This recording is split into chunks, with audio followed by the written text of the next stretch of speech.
Baik, Assalamualaikum warahmatullahi wabarakatuh. Kaifa halukum teman-teman? Jumpa lagi dalam pelajaran PAI. Hari ini kita akan membahas tentang hukum sewa menyewa. Nah, mungkin teman-teman sudah sering melakukan transaksi sewa dan menyewa. Kali ini kita akan membahas apa sih pengertian dari sewa dan menyewa, kemudian ketentuannya, gambarannya, dan hukumnya. Ya, disimak baik-baik ya videonya. Baik, pengertian sewa dan menyewa. Sewa, menyewa dalam bahasa Arab disebut dengan ijarah, akdun ijarah, ya. Dan maksud dari sewa menyewa adalah suatu akad untuk mengambil manfaat dari suatu barang atau jasa dalam waktu yang telah ditentukan oleh kedua belah pihak dan harga yang telah disepakati. Jadi, kalau misalkan teman-teman nih ingin memiliki barang tersebut, ingin memiliki barang contohnya motor, tapi teman-teman belum bisa membelinya, maka teman-teman bisa menyewanya.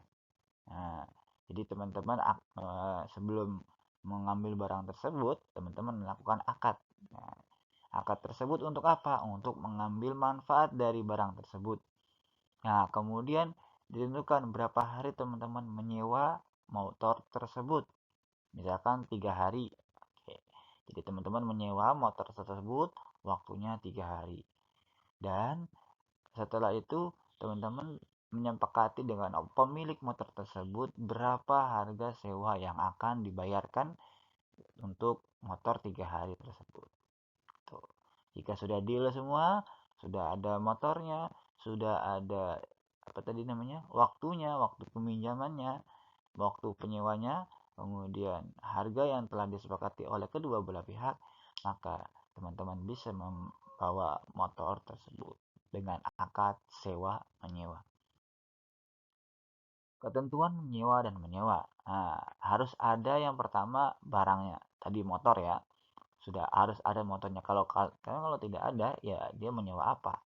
Gitu. Dan ketentuan dari barang tersebut, yang pertama, barang tersebut harus dikembalikan jika telah selesai. Jika teman-teman sudah selesai 3 hari, ya maka katakan 3 hari, maka harus segera dikembalikan.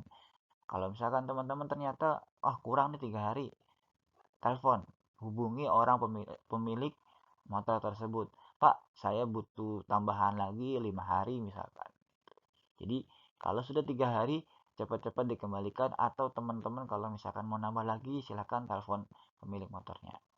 Kemudian yang kedua, jika terjadi kerusakan pada barang yang disewa yang tidak disengaja, maka penyewa harus bertanggung jawab untuk menggantikannya. Contoh misalkan motor tadi hilang ketika teman-teman pakai. Nah, tetapi ingat, hilangnya itu tidak disengaja. Maksudnya apa? Teman-teman ketika menyewakan motor, motornya ditaruh di rumah.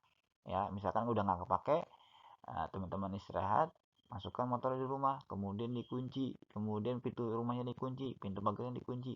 Nah, ketika sudah dikunci semua, ternyata ada maling yang masuk, maka itu tidak disengaja. Itu. Yang disengaja adalah motornya taruh di luar, kuncinya taruh di luar, rumahnya nggak dikunci, kemudian teman-teman keluar begitu aja. Ketika motor itu hilang, maka teman-teman wajib untuk menggantikannya. Yang kedua, dari ketentuan sewa menyewa adalah adanya penyewa, yaitu pemilik motor tersebut. Ya, karena kalau nggak ada, siapa yang punya motornya? Nah, gitu. Yang ketiga, adanya upah sewa menyewa yang telah ditentukan oleh kedua belah pihak yang harus dibayarkan oleh penyewa. Jadi barang motor tersebut disewakan selama 3 hari, itu upahnya berapa? Misalkan upahnya 30.000, jadi sehari 10.000. Kalau 4 hari berarti 40.000, 5 hari 50.000. Kalau misalkan teman-teman menyewa 5 hari, maka harus bayar 20.000. Bayarnya boleh di awal, boleh di akhir, seperti itu. Ya, harus ada upahnya. Karena kalau tidak, jadinya bukan sewa menyewa, tapi pinjam meminjam. Nah, gambarannya, misalkan si A ini pemilik barang. Barang yang kita maksud misalkan buku. Si B ini penyewa barang.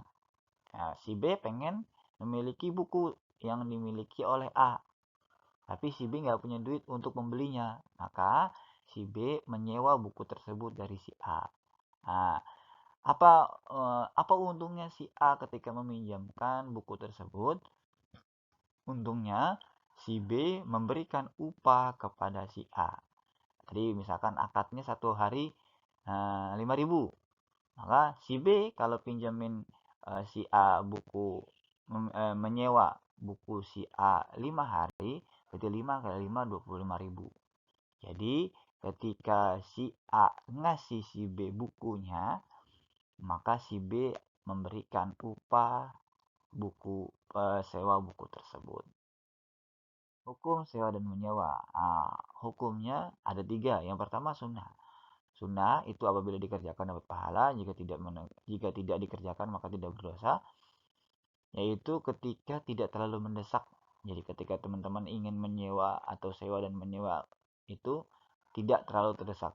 Ya, contohnya ketika teman-teman sewa dan menyewa piring atau sendok, itu kan tidak terlalu terdesak, artinya teman-teman bisa pakai yang lain gitu untuk makan. Kemudian yang kedua adalah wajib. Sewa menyewa itu hukumnya wajib apabila dalam keadaan terdesak, misalkan teman-teman ada melihat keluarga yang belum memiliki rumah. Nah, kemudian saat itu hujan, ya, petir di mana-mana, maka orang ini wajib untuk menyewa rumah untuk melindungi keluarganya. Itu karena kalau tidak, maka keluarganya akan terlantar. Maka dalam keadaan tersebut, sewa menyewa hukumnya wajib. Yang terakhir adalah haram. Kapan sewa menyewa itu haram? Ketika digunakan untuk maksiat.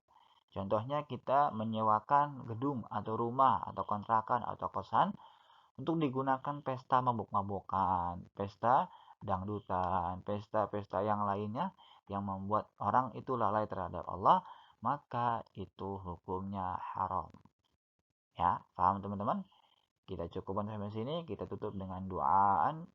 Assalamualaikum warahmatullahi wabarakatuh.